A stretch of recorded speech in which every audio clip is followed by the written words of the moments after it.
peço a atenção dos senhores, assim como tenho certeza que o Brasil está atento a esta sessão do Congresso Nacional. Basta ver a mobilização que tem sido feita nas redes sociais pela manutenção do veto 46, senador Girão, 46 de 21, porque temos um outro veto, 46 de 2023, que é um outro assunto. Mas o 46 de 21, que é conhecido como veto da liberdade. Esse veto precisa ser mantido, porque caso ele seja derrubado, o que acontecerá será que de forma transversa se criará o crime de fake news e as opiniões passarão a ser criminalizadas. Uma pessoa que compartilha uma notícia, por exemplo, que seja taxada de fake news, poderá pegar até 5 anos de cadeia. Mas o que nós estamos acompanhando há muito tempo, e vimos na campanha eleitoral, por exemplo, foi que quando nós dizíamos que o Lula era amigo de ditadores como Ortega, como Maduro, isso era taxado de fake news. Vinha lá o carimbo, a gente era multado pela Justiça Eleitoral, a página derrubada. E aí depois, Lula, uma vez sentado na cadeira do Planalto, fez o quê com Maduro?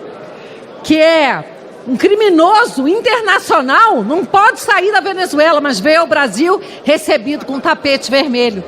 Ortega, que persegue religiosos, também recebe todo o apoio do Lula. O Brasil não se manifestou, não assinou o repúdio feito por vários países democráticos contra Ortega. Então, o que é fake news? É o que querem que seja. Fake news, minha gente, são verdades inconvenientes, como as que têm acontecido no caso do Rio Grande do Sul, pessoas mostrando ali, pessoas de carne e osso, mostrando caminhões sendo parados, se exigindo nota fiscal para doação. Aí vem o governo, diz que é mentira e que vai perseguir as pessoas que estão divulgando fake news. Aí vem a Rede Globo, que quer o monopólio da informação, e ataca essas pessoas. Aí vem o SBT e desmancha tudo, mostra, por A mais B, entrevista uma pessoa que estava num caminhão que foi parado e exigido a nota fiscal. E depois a agência reguladora toma uma medida, edita uma norma para regular, ou seja, reconhece que estava acontecendo isso. Além disso, além de se criar aí um comitê, um Ministério da Verdade, ainda por cima os partidos políticos, caso o Ministério Público não queira denunciar alguém por causa de uma postagem, o partido político vai poder mover uma ação penal privada. Olha que maravilha! O PT, por exemplo, que adora perseguir os seus opositores, com a quantidade de aparelhamento que tem, advogados, recursos, tanta verba desviada, vai poder ficar fazendo uma perseguição judicial, um assédio verdadeiro, assédio judicial aos opositores. E isso vai acabar com a paz daquelas pessoas que queiram simplesmente falar, mostrar a verdade ou dar a sua opinião nas redes sociais. Outra coisa gravíssima são os policiais que não poderão atuar em manifestações, por exemplo, de grupos sociais que se dizem pacíficos, mas que depredam, que invadem prédios públicos, como já fizeram, e não estou falando de 8 de janeiro, não. São tantas vezes que já invadiram esse Congresso Nacional, quebraram, depredaram. Então essa lei, ela pode ser, esse veto, ele precisa ser mantido, porque essa lei ela pode ser extremamente perigosa e criar situações, essas sim, totalmente antidemocráticas. Quero falar também do veto da saidinha, que é o veto número 8. Esse precisa ser mantido. Estão dizendo aí, mas se esse veto for mantido, isso vai prejudicar os presos de 8 de janeiro, a Defensoria está divulgando isso. Meus amigos, os presos de 8 de janeiro não têm direito a devido processo legal, seus advogados não têm acesso aos atos, vocês acham mesmo que eles vão ter direito à saidinha?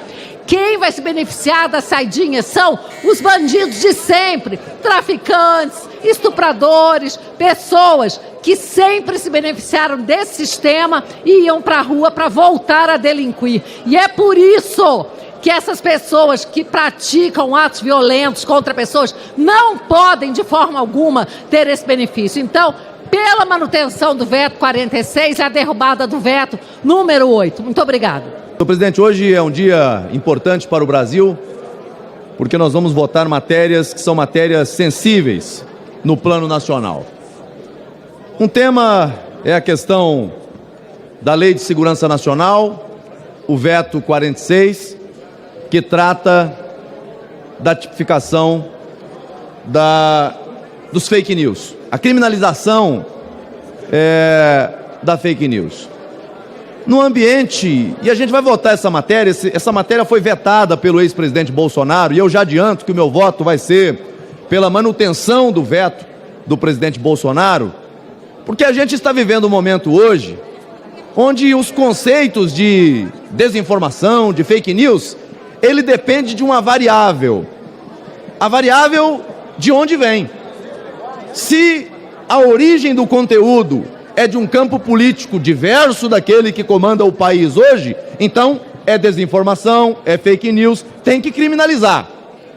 Mas quando o conteúdo ele tem origem no campo político daqueles que governam o país, aí não tem fake news, aí não tem desinformação, aí é liberdade de expressão. Então nós não podemos criar um instrumento que vai colocar cabresto, censura ao povo brasileiro. Então eu adianto que a minha posição será votar pela manutenção do veto ao item 46 que trata das fake news e da desinformação. Obviamente que ninguém defende conteúdo que seja mentiroso, que seja de desinformação, mas não podemos criar um mecanismo para colocar cabresto, censura. E pior, nós vivemos um momento em que se pratica censura numa extensão maior. Não apenas censura em relação a conteúdo, mas censura prévia, quando se inutiliza, quando se tira a liberdade de alguém, através de um perfil social, fazer suas publicações. Isso é censura prévia. Uma coisa é você enfrentar um conteúdo que tenha, de repente, índole criminosa e, a par dos instrumentos legais que tem, você determinar a retirada desse conteúdo. Outra coisa muito diferente é você determinar o bloqueio de páginas, de perfis. Isso é censura prévia, incompatível com a Constituição de 88. Ou defendemos liberdade, ou então nós não temos liberdade no Brasil, e a garantia de liberdade de informação, liberdade de imprensa, liberdade de expressão, são pilares da democracia no Brasil. Outro tema, senhor presidente, que nós vamos enfrentar hoje é o veto, senador Flávio Bolsonaro, à saidinha. O Congresso Nacional votou o fim da saidinha no Brasil. O presidente Lula vetou. E agora os congressistas vão enfrentar essa matéria. Eu estava ouvindo aqui no plenário alguns burburinhos, algum pé de orelha de alguém dizendo: não vote a favor da derrubada do veto da saidinha, porque isso pode prejudicar os presos do 8 de janeiro. Ora, eu acho que alguém faltou à aula de direito penal, porque em se tratando de matéria penal, você não tem os efeitos retroativos de matéria penal quando para enquadrar numa reprimenda ou numa sanção maior ao denunciado, com coisa que deputados e senadores fossem ignorantes do ponto de vista da validade da norma jurídica, embora vivemos tempos em que há relativização da garantia na sua extensão maior do conjunto normativo do Brasil. E digo isso sustentando que, inclusive no campo constitucional, mas então, senhor presidente, ainda que assim o fosse, não usaríamos um instrumento como esse em razão de uma situação em que teremos que em algum momento revisitar a questão da separação do joio e do trigo no 8 de janeiro, mas não usaríamos jamais esse expediente para abrir mão de algo que é essencial ao Brasil, a defesa da nossa sociedade. Portanto, senhor presidente, o meu voto vai ser pela derrubada do veto da saidinha. Então eu conclamo aqui os colegas congressistas que votemos com consciência, com maturidade, com segurança de que estamos legislando em defesa do Brasil e dos brasileiros. Muito obrigado, senhor presidente. Caros colegas, hoje nós temos dois vetos que são muito importantes para o Brasil. E eu vou falar especificamente do veto 46, porque é um assunto que vai, que volta, e ele tem o poder nefasto de calar parlamentares, de fazer com que policiais não exerçam o seu papel, de fazer, inclusive, que cidadãos tenham medo de expressar a sua opinião. Então, na verdade, o histórico desse veto, ele já foi amplamente debatido por vários parlamentares aqui, mas ele criminaliza pessoas que possam emitir opiniões, né, ou informações falsas. Agora, o que a gente precisa ver aqui é quem é o todo-poderoso ser divino que vai deixar claro o que é informação falsa. Porque uma coisa é falar que vai criminalizar a informação falsa. Outra coisa é falar quem vai ser aquela pessoa iluminada, o ser iluminado, que vai falar que isto é falso ou não. E isso, para a nossa democracia, para aqueles que adoram falar que defendem a democracia, tem o poder nefasto, porque vai limitar o debate público de uma maneira que muitos não vão se expor. As pessoas vão ficar com medo de emitir opiniões. E isso tem pena de prisão. O veto 46, ele é a continuação desse debate que a gente já está fazendo de crime de fake news, né, que a gente só chama de censura, porque fake news, quem promove é esse governo. Basta ver o que aconteceu agora no Rio Grande do Sul. Todo o Brasil inteiro ajudando o Rio Grande do Sul. E tudo o que foi falado por pessoas que estavam tentando ajudar o Rio Grande do Sul foi taxado de fake news. A exigência de nota fiscal, o governo negar ajuda. Então, a gente viu o governo criminalizando e falando um monte de bobagem de cidadãos que estavam na estrada levando mantimentos. A gente viu o que o governo fez com a SBT, com a Folha de São Paulo, indo atrás de jornalistas, uma perseguição horrorosa. Então, esse veto ele é importante para o Brasil. E cada parlamentar aqui tem a obrigação de fazer com que esse veto seja mantido. Todo parlamentar aqui tem que pegar o veto 46 de 2021 e votar sim pela manutenção. Porque senão o cidadão brasileiro vai ser amordaçado. O cidadão brasileiro vai ser calado, não vai poder mais, inclusive, se manifestar publicamente. Uma outra coisa que esse veto vai ter o poder de fazer, vai permitir com que desafetos políticos sejam perseguidos. Vai fazer com que cidadãos que emitam suas opiniões não tenham medo de compartilhar uma notícia no Facebook, no Instagram. Então a coisa aqui é bem séria. A gente está falando de liberdade de expressão, a gente está falando também de ação de polícia, ação de agente de segurança. O que a gente está falando aqui é que manifestações que chamam de pacíficas, mas na verdade não tem nada de pacíficas, são criminosas, um policial vai ter medo de agir. Um policial não vai poder conter uma manifestação em uma invasão, porque vão chamar aquilo de pacífico. Então, é um veto que precisa ser mantido. É um veto que essa casa tem obrigação de manter.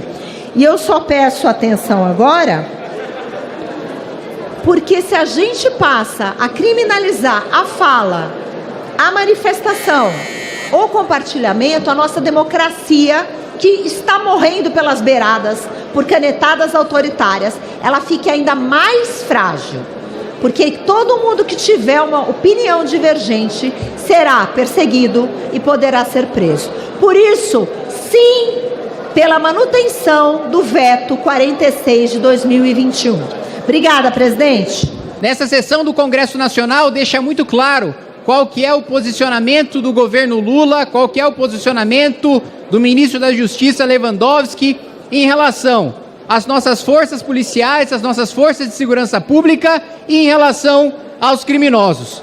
Enquanto, para a lei orgânica das polícias, que aliás foi muito bem relatada pelo nosso deputado, o delegado Fábio, o governo veta todas as proteções, as salvaguardas, o devido reconhecimento que nós demos depois de anos em que as categorias se conversam para construir a aprovação da lei orgânica das polícias, enquanto o Lula descumpre, aliás, o acordo que os próprios deputados do PT, que os próprios senadores do PT acordaram em votar o texto e não apresentar vetos depois, enquanto o Lula veta as proteções e as garantias para os nossos policiais, garante, né, toda a liberdade para os criminosos, inclusive que cometeram crimes graves, a manterem o direito à saída temporária, à saidinha. Então, enquanto nós estamos preocupados em garantir a valorização da carreira policial, a modernização dos nossos instrumentos de investigação, a garantia de uma repressão efetiva ao crime, aprovando no plenário desta Câmara dos Deputados a lei orgânica das polícias, o presidente Lula veta essa proteção aos policiais e eu não tenho a menor dúvida de que isso será lembrado pela categoria. Vejo aqui o meu amigo deputado secretário Derrite, veta o nosso projeto relatório de Vossa Excelência em relação à saída temporária. Ou seja, não à toa, e fazendo minhas as palavras da entrevista que vi do nosso secretário Derrite recentemente, foi comemorada nos presídios a vitória do presidente Lula. Não à toa, nós tivemos uma reação dos criminosos tão efusiva quando da vitória do presidente Lula. Agora, quando essa Câmara dos Deputados representa a vontade popular e aprova o fim da saída temporária, de gente que sai das cadeias, volta a cometer crimes, mesmo aqueles que voltam para os presídios, recebem ordens de líderes de facções criminosas e fazem com que os líderes do crime organizado possam comandar o crime de dentro dos presídios graças a essas saidinhas, o presidente Lula veta e garante mais uma vez o posicionamento do PT, das esquerdas, em favor do crime, em favor da bandidagem, a relativização do crime, a vitimização do criminoso, enquanto não há nenhuma preocupação em indenizar a vítima, a família da vítima, em garantir a segurança para a família da vítima, em garantir conforto, em garantir os direitos humanos da família da vítima de crimes violentos. Há grandes visitas feitas pelo ministro da Justiça, pelo presidente da República, a presídios para denunciar, né, o suposto encarceramento em massa. Mas a verdade é que a maior parte dos criminosos do nosso país estão soltos. Não é que nós prendemos demais, pelo contrário, nós prendemos mal, nós prendemos e logo soltamos. A maior parte dos criminosos, dos crimes contra o patrimônio, nunca sequer são condenados em primeira instância. Eu não estou nem falando de ir para a cadeia, estou falando de uma condenação. E vai se falar que nós prendemos demais, pelo contrário, é a falta de ação do governo federal em construir mais presídios, em combater o crime organizado dentro dos presídios, em tirar o controle dos presídios das facções criminosas. Hoje quem comanda os presídios não é o governo federal, não são governos estaduais, são facções criminosas. E não se vê nenhum esforço por parte do governo Lula ou do ministro Lewandowski para combater o comando do crime organizado de dentro dos presídios. Pelo contrário, o que nós temos é um escândalo bilionário revelado pelo Estadão, em que bilhões de reais em contratos de presídios federais foram firmados com o nosso dinheiro, dinheiro do pagador de impostos, para empresas que estão no nome de laranjas. E isso não está tendo a devida repercussão. Mais de R$1 bilhão do nosso dinheiro indo para a empresa que está no nome de laranja, prestando serviço para a administração de presídios federais, e a preocupação do governo é garantir o direito à saidinha, é garantir que o criminoso saia da cadeia, volte a cometer crimes e nunca mais retorne para o presídio, ou que retorne para o presídio trazendo arma, droga, celular para chefe de facção criminosa. Esse é o retrato do governo do PT, esse é o retrato do governo Lula, e hoje nós vamos derrotá-los. Obrigado, presidente.